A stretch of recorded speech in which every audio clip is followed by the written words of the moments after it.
যারা এখনো দাড়িটা রাখেন নাই বাবা, কবর জগতের মধ্যে একটা সুন্নতি আপনি আমার সাথে যাবে, সেটা হচ্ছে আপনি আমার দাড়ি আপনি মরে গেলেও শেভ করে আপনার দাড়ি রাখা হবে না দুনিয়াতে, কবরে দাড়ি সহ পাঠানো হবে।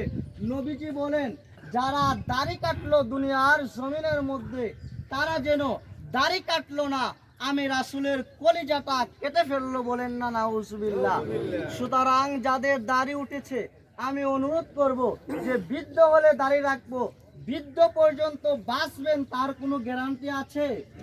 ফেরদৌস আলী ভাই অত্যন্ত সরল মনা মানুষ, আমি যতটুকু জানি অত্যন্ত ভালো মানুষ।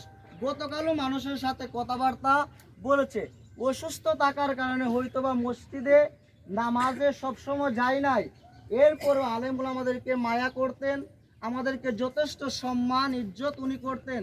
আল্লাহর বান্দাকে যেন আল্লাহ পাক রাব্বুল আলামিন ওনার হাবিবের উসিলায়, আল্লাহর নবীর উসিলায় আল্লাহর বান্দার জীবনের গুনাহ খাতা মাফ করে, সবাই বলে আল্লাহুম্মা আমিন।